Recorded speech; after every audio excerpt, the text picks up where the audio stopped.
Hi friends, welcome to my channel. இந்த வீடியோவில் நான் ஒரு பூஜா கூடை போட்டிருக்கேன். இதுக்கு பார்த்திங்கன்னா ஒரு ரோலில் 2 கூடை போட்டிருக்கேன். ஆல்ரெடி நான் நியூ மாடலில் போட்டிருக்கேன் இல்லையா, அதே ஆர்டர் கொடுத்துருக்காங்க. அதுதான் இப்போ ட்வின்ஸ் அப்படின்னு சொல்லிட்டு ஒரு ரோலில் 2 பூஜா கூடை போட்டிருக்கேன். இதோட மெஷர்மெண்ட் உங்களுக்கு சொல்கிறேன். உங்களுக்கு தேவைப்பட்டதுன்னா நீங்கள் போட்டு யூஸ் பண்ணிக்கலாம். இதுக்கு பார்த்திங்கன்னா பேஸ் 12க்கு 12 4 அடியில் 12 ஒயர் எடுத்து பேஸ் போடுறதும் 12 லைன் போடணும். போட்டுட்டு அதுக்கப்புறமா நியூ மாடல் பேஸ்கெட்டில் நான் ஒயர் ஜாயின் பண்ணி போடுவேன் இல்லையா, 4 ஒயராக. அது இதில் பார்த்திங்கன்னா ப்ளூ கலர் ஒயர் ஜாயின் பண்ணியிருக்கேன். ப்ளூ கலர் ஒயர் ஜாயின் பண்ணி ஒவ்வொரு சைடும் 3 டிவைட் பண்ணி நம்ம போட்டிருக்கோம். அதுக்கப்புறமா ப்ளூ ஒயரை ஃபஸ்ட்டு ஜாயின் பண்ணி மேலே கிராஸில் போடணும். இதில் மேலே பார்த்திங்கன்னா 5 பார்டர் வரும், சிங்கிள் பார்டர்.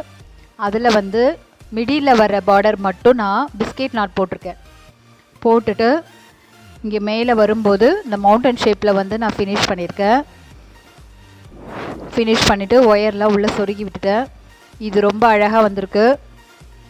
நம்மளுக்கு நார்மலாக போடுற பூஜை கூடையில் ஒயர் அதிகமாக செலவாகும்.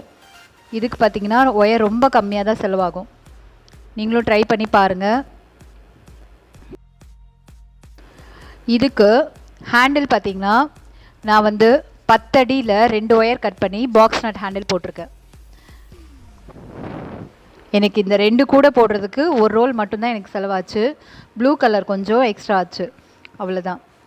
இது நான் கிளாஸ் ஒயரில் போட்டிருக்கேன். உங்களுக்கு இந்த கலர் பிடிச்சிருந்ததுன்னா நீங்களும் ட்ரை பண்ணி பாருங்கள். நான் எப்படி போடுறதுன்ற வீடியோ நான் ஆல்ரெடி 6 மந்த் முன்னாடியே போட்டிருக்கேன். அதோட லிங்க் நான் உங்களுக்கு கொடுக்குறேன். நீங்கள் அதை பார்த்து இந்த மாடல் போட்டு உங்களுக்கு நீங்கள் கூட சேல் பண்ணுறவங்களா இருந்தால் இது நீங்கள் போட்டு சேல் பண்ணலாம். இது பார்க்க ரொம்ப அழகாக இருக்குது. நீங்களும் ட்ரை பண்ணி பாருங்கள்.